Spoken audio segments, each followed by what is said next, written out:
시청자 여러분 안녕하십니까? VOA 뉴스투데이 시작합니다. 북한 동창리 서해 위성발사장 인근에 선박 접안 시설로 보이는 콘크리트 구조물이 새로 만들어졌습니다. 이 일대 새롭게 조성된 길과 터널로도 연결되는데 북한이 그동안 열차로 운송했던 로켓과 장비를 선박으로 실어 나르려는 움직임으로 추정됩니다. 첫 소식 함지하 기자가 보도합니다. 지난 22일 북한 평안북도 동창리 서해 위성발사장 인근 해안가를 촬영한 플래닛랩스의 위성사진입니다. 서해 위성발사장 중심부에서 동남쪽으로 약 3km 떨어진 이곳은 큰 바위 여러 개로 뒤덮였던 곳인데 지금은 콘크리트 구조물이 새로 들어서 있습니다. 지난해 11월까지만 해도 이 지점은 바다 쪽으로 살짝 돌출된 형태였지만 12월엔 콘크리트가 덮인 듯 전보다 더 길어졌습니다. 이어 1월엔 이때보다 더 많은 콘크리트 공사가 진행되면서 12월보다 길이가 3배 이상 늘었습니다. 현재 이 콘크리트 구조물의 길이는 기존 돌출된 부위에서 해안선까지 약 70m에 이릅니다. 위성사진 분석가인 데이비드 슈멀러 제임스 마틴 비확산센터 선임연구원은 북한이 이 지점에서 공사를 하고 있으며 선박 접안 시설로 보인다고 분석했습니다. 실제로 최근 국제전략문제연구소 CSIS의 북한 전문 매체 분단을 넘어가 공개한 고화질 위성사진을 보면 이 구조물의 전체적인 외형은 선박 접안 시설, 즉 부두와 닮아 있습니다. 이 부두에서 길을 따라 약 3.6km 떨어진 곳엔 북한이 굴착 작업 중인 터널이 있습니다. 이 터널의 또 다른 끝은 발사장으로 연결되는데 이를 통해 북한이 선박으로 운송한 물품이 곧바로 발사장으로 향할 수 있습니다. 또 부두에서는 북한이 최근 고체 연료 엔진 시험을 감행한 엔진 시험장으로도 갈 수 있습니다. 그동안 북한은 로켓 추진체와 관련 장비들을 열차로 운반했습니다. 하지만 열차의 화물 적재 면적이 넓지 않고 터널 통과 등의 단점으로 부피가 큰 부품이나 장비 등을 운송하는 데 제약이 따라 북한이 관련 장비 운송 방식을 다각화하려는 것으로 분석됩니다. I think that they're building a direct port access because it's just going to give more streamlined transfer of products from, let's say, Pyongyang to the Space Launch Center instead of relying on the rail system. 위성사진 분석가인 닉 한센 스탠포드대 안보협력센터 객원 연구원도 북한이 동창리 일대에 부두를 건설하고 있다는 분석에 동의하면서 부두에 로켓 등을 들어올릴 수 있는 크레인이 설치될 가능성까지 제기했습니다. VOA 뉴스 함지하입니다. 북한이 다음 달 8일 건군절 때 실시할 것으로 알려진 열병식을 준비하는 정황이 더 뚜렷하게 포착되고 있습니다. 평양 순안공항의 활주로 연결 도로를 촬영한 플래닛랩스의 지난 30일자 위성사진에는 차량과 항공기로 보이는 물체 약 30개가 포착됐습니다. 이들 물체들은 트레일러 차량이나 전투기 등으로 추정되는데 과거 북한의 열병식 약 2주를 앞두고 나타난 물체와 동일합니다. 위성사진의 화질이 낮아 물체의 정확한 종류는 파악하기 어렵지만 순안공항의 일정 크기의 물체 수십여 개가 포착되면 머지않아 열병식이 열린다는 의미로 통해왔습니다. 평양 미림 비행장 인근 열병식 훈련장에서도 병력의 움직임이 계속 포착되고 있습니다. 30일자 플래닛랩스의 위성사진에서는 병력이 이룬 대열 약 40개가 포착됐으며 각 대열당 병력이 300명인 점으로 볼 때 최소 만여 명이 이곳에 집결한 것으로 추정됩니다. 엘리자베스 살몬 유엔 북한 인권 특별보고관이 북한 여성과 여아들의 인권 옹호에 전념할 것이라는 입장을 밝혔습니다. 북한의 대표적인 취약계층은 바로 여성이라면서 이들 여성 인권 문제 개선은 북한 정부와 협력할 수 있는 분야라고 강조했습니다. 김영권 기자가 보도합니다. 한국을 방문한 엘리자베스 살몬 유엔 북한인권 특별보고관은 서울에서 한국 외교부와 공동으로 30일부터 이틀 동안 북한 여성 여아 관련 국제회의를 개최했습니다.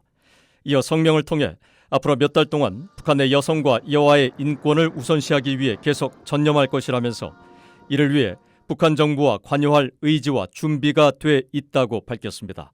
또 지난해 8월 임무를 시작하면서 북한 내 여성과 여아의 인권 상황을 우선순위에 둬왔다면서 인권 침해에 더 취약한 여성과 여아는 유엔과 시민사회단체, 다른 관계자가 인권 상황 개선을 위해 북한에 관여하고 협력할 수 있는 분야 중 하나이기 때문이라고 설명했습니다.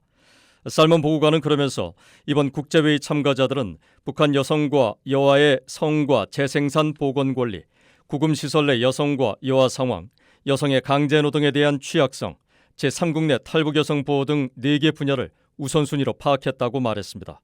또 자신의 경험과 고통, 희망의 이야기를 전해주기 위해 용기를 내 대중 앞에 나선 탈북 여성들에게 깊은 감명을 받았다며 북한 내 여성과 여아는 매일 이런 고통과 어려움을 겪고 있다고 지적했습니다. 살몬 특별보고관은 그러면서 이번 국제회의가 북한 내 여성과 여아의 권리에 대한 가시성을 높이고 특별보고관과 시민사회단체, 유엔기구, 인권협약기구, 학계, 유엔 회원국들, 탈북 여성 등이 협력을 강화하는 출발점이 되길 바란다고 강조했습니다. 로버트 킹 전 국무부 북한인권 특사 등 미국의 전문가들은 살몬 보고관의 이런 움직임을 긍정적으로 평가했습니다. I think it's important because a lot of the human rights problems relate to women's issues. When there were larger numbers of refugees, the defectors were heavily women. Women face more discrimination in North Korea than most other countries. 이번 국제회의에 토론자로 참석한 북한 대학 교수 출신 현인의 이화여대 초빙 교수는 BOA에 북한의 체제 전환 없이 북한인권 개선에 대해 뚜렷한 변화를 기대하긴 힘들다면서 정확한 실태 파악과 압박이 중요하다고 말했습니다. 이 북한 간부들부터 인권에 대한 의식이 똑똑하지 않으니까 여성 인권은 더더구나 무지하니까 거기에 대해서 영향력을 행사해야 되고 사실 지원도 받으면 좋은데 그 지원할 때도 여성 친화적인 지원을 해야 되고. 한편 살몬 유엔 북한인권 특별보고관은 이번 국제회의에서 논의된 내용과 결과를 오는 3월 유엔 인권이사회에 제출할 보고서에 반영할 것이라고 말했습니다. BA 뉴스 김영권입니다. 빅터차 전략국제문제연구소 CSIS 한국 석좌는 미국 전술핵의 한반도 재배치 결정을 할 경우 많은 정보가 필요하다면서 미한 간 사전 논의에 착수해야 한다고 주장했습니다. 차 석좌는 31일 BOA와의 화상 인터뷰에서 최근 CSIS가 발표한 대북 정책과 확장 억제 보고서를 통해 이 같은 내용을 권고했다고 밝히고 미국은 한반도에 저위력 핵무기 재배치 결정을 내리기에 앞서 필요한 사전 준비를 해야 한다면서 다만 자신은 전술핵 재배치를 옹호하는 것이 아니라 국방장관이나 대통령이 재배치 결정을 내릴 경우 많은 정보가 필요할 것이기 때문에 그 논의를 시작하려는 의도라고 말했습니다. 차 석좌는 이어 북한의 비핵화가 단기간에 이뤄지지 않을 것이라는 인식이 높아지고 있으며 북한의 잦은 무기 실험은 미국의 확장 억제 신뢰도에 대한 의구심을 불러일으켰다고 지적했습니다. 그러면서 전술핵 재배치 가능성에 대한 사전 준비 작업들은 북한에 대한 새로운 압박이 될 것이라며 그 이유는 과거와 달리 이런 준비를 처음 시작한다는 것 자체가 북한의 예상을 벗어나기 때문이라고 설명했습니다. 북한의 국가 청렴도 순위가 전 세계 180개국 가운데 최하위권을 기록한 것으로 나타났습니다. 독일 베를린에 본부를 둔 국제투명성 기구는 31일 발표한 2022 국가별 부패인식 지수 보고서에서 북한의 국가 청렴도 순위가 조사 대상 180개국 가운데 171위를 기록해 최하위권을 기록했다고 밝혔습니다. 북한은 국가 청렴도에서 100점 만점에 17점을 기록해 아시아 태평양 지역 국가 중 가장 낮은 청렴도를 보였으며 분쟁을 겪고 있거나 기본적인 자유와 정치적 자유가 크게 제한된 국가들 가운데 하나로 지목됐습니다. 보고서는 북한은 시민 공간을 개방하고 반부패 활동가들과 기자, 인권운동가들이 의사결정에 참여하도록 허용해 더 포용적인 통치 구조를 구축해야 한다며 개방된 사회는 국가가 효과적인 반부패 기반 시설을 구축하는 데 필수적이라고 지적했습니다. 미국 조지아주 출신의 민주당 존 오소프 상원의원이 IRA 인플레이션 감축법의 북미산 전기차 세제 혜택 규정과 관련한 한국 측의 우려를 해소하기 위해 다양한 제안을 충실히 검토할 것이라고 밝혔습니다. 오소프 의원은 31일 BOA와의 화상 인터뷰에서 인플레이션 감축법과 관련해 자신의 최우선 순위는 조지아주에 대한 법의 혜택을 극대화하고 미국 국익에 부합하도록 하는 것이라면서도 한국 측의 우려에 대해 한국 정재계 대표들과 계속 긴밀히 협력할 것이라고 밝혔습니다. 오소프 의원은 또 태양열 같은 선진 에너지와 관련한 미한 협력은 양국의 국가안보 이익에 부합한다며 양국의 협력 확대는 중국을 견제하기 위한 대안이 될 수 있다고도 밝혔습니다.